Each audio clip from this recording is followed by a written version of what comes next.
What is up, boys and girls? It is Mr. Henderson here. Time for our final edition of Romeo and Juliet. We are on Act 5, Scene 3, and this is the conclusion of our play. So, a lot to break down from this scene. A lot of things happening. So, let's just get right to it. Of course, we leave off where Romeo thinks that Juliet is dead. He just got word in scene 1 that Juliet is dead. Again, we know that that's not really the case, that she has simply taken this vial from the Friar Lawrence. However, Romeo, in the meantime, has taken a potion from the apothecary that once he takes it, it will kill him instantly.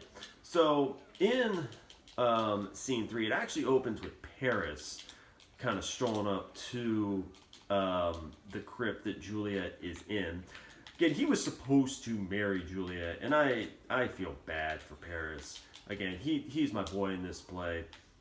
He's the one character that I think got kind of the raw end of everything in a lot of this. Juliet should have just listened to her parents and married him instead, and she wouldn't be in this predicament. But no, she's like, oh, I gotta marry Romeo, listen to my heart. Yeah, well, your heart has you in a crypt right now, acting like you're dead. So, details. So, Paris comes rolling up. He wants to pay his final respects because he did not get to do that. And so he comes strolling up and he sees Romeo. And he goes, hey, wait a second. Like, that's not supposed to be there. And so he, because in Paris's mind, Romeo's the guy that murdered Tybalt. And so he is on the Capulet side, and, he doesn't have the information like perhaps, we have. So his mindset is, all right, well, you're not supposed to be here. You were banished. We're going to take care of this. And so when he confronts Romeo about it, of course, Romeo's not like, hey, man, I can explain. Let me explain, man. Romeo's just like, all right, man, you want to fight? Let's go. And so they fight. Now, what's interesting about this fight is that in the movie version, so there's two well-known movie versions. We've referenced them before. One was in the 60s, one was in the 90s. The one in the 90s was kind of to put a modern twist on Romeo and Juliet at the time. But neither movie version highlights this fight with Paris, which I kind of, it is what it is, and the directors had to save time where they could. But this fight really isn't highlighted in either movie version.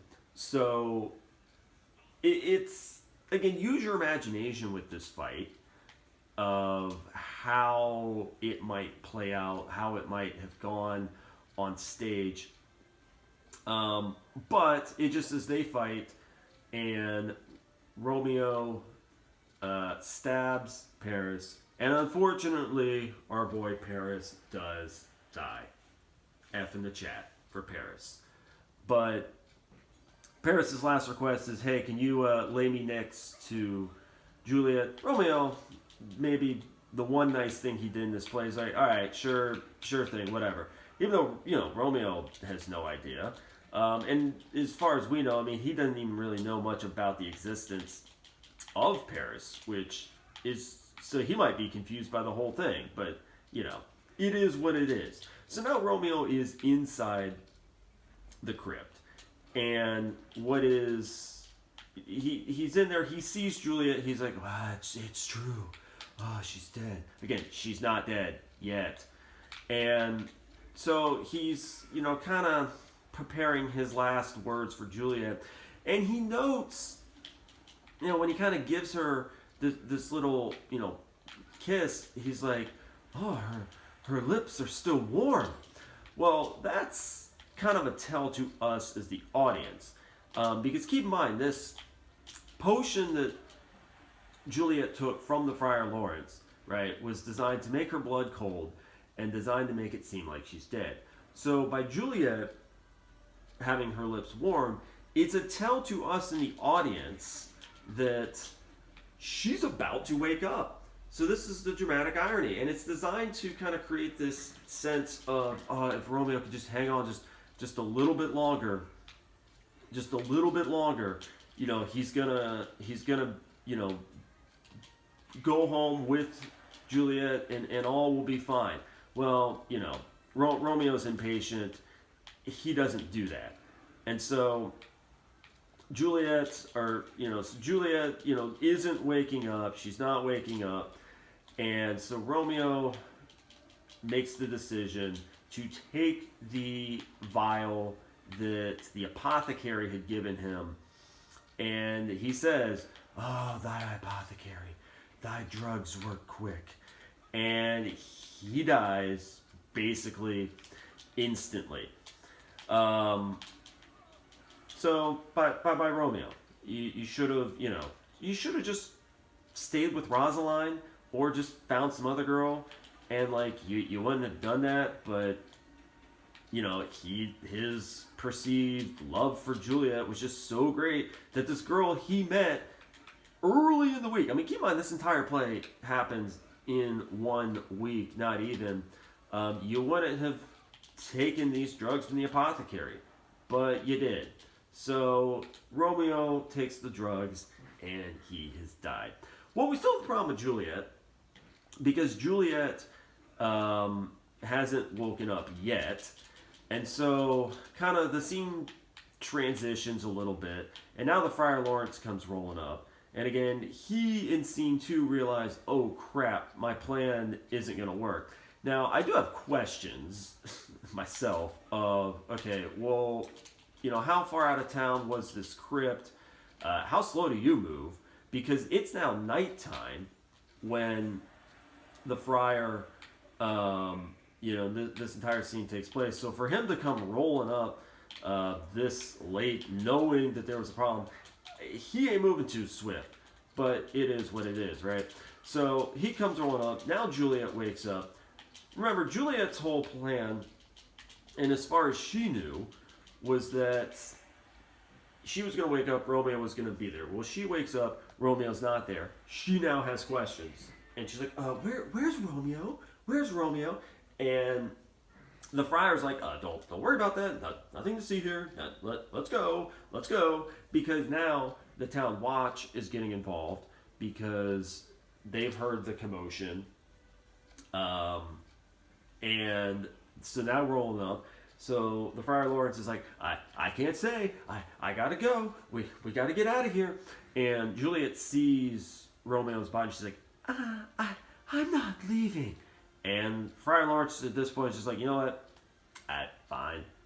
You deal with it. And yeah, I'm gonna get out of here.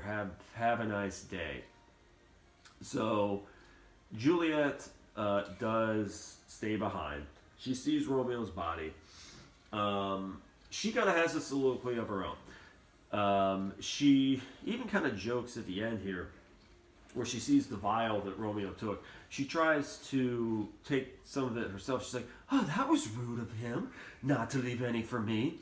Tries to suck some poison from his lips. That doesn't work out.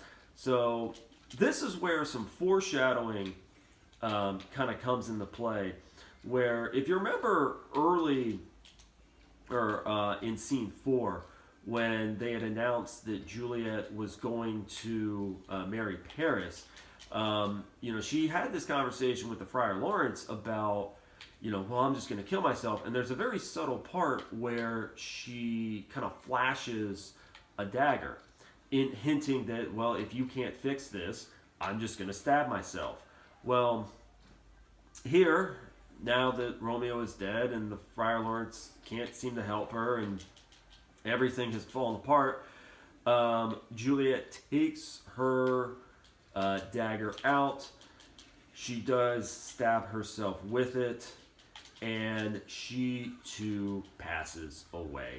So that is how our two lovebirds have excuse me, met their demise.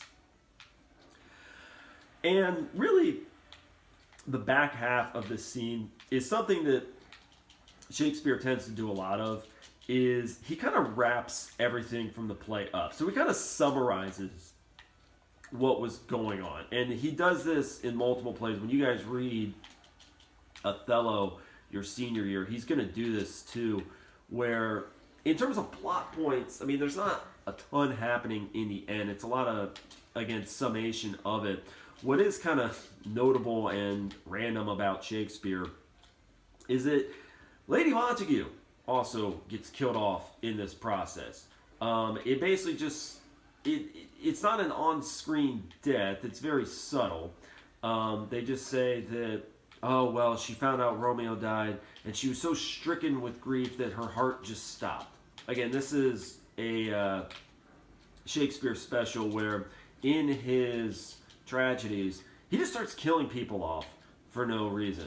So Lady Montague does die in this.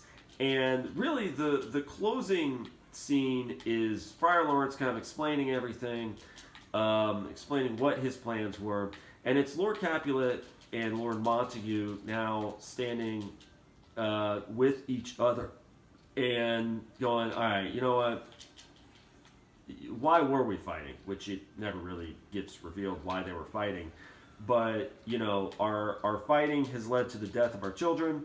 So how about instead of fighting, that we both agree to build statues of Romeo and Juliet in their honor, and then hopefully this will bring the peace that we have wanted. So in a way, in a weird way, you could argue that Friar Lawrence got what he wanted by, even with Romeo and Juliet killing themselves, that his ultimate plan did work out. Because remember, he wanted peace. That's what he wanted.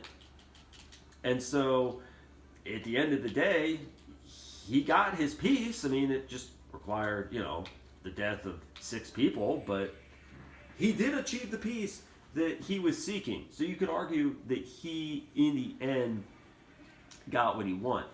Another interesting twist on this entire scene, so if you ever watch the modern version of this movie, and by modern, this came out in the 90s, spoilers, is when Romeo goes to drink the potion, is actually Juliet's waking up at the same time. And I actually think the scene is well done. It is on YouTube.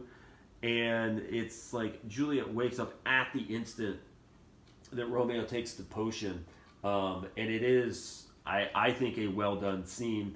And it's an interesting little twist that you could put on the scene. But yeah, in the end, 6 deaths, 4 in this scene alone. Paris, Romeo, Juliet, and because reasons, Lady Montague. This does not have a happy ending. Shakespearean plays usually don't. And so probably the moral of the story that we learn is don't try to marry girls that you meet at a party 24 hours later. It's fine if you fall in love with a girl at the party. Just give it time.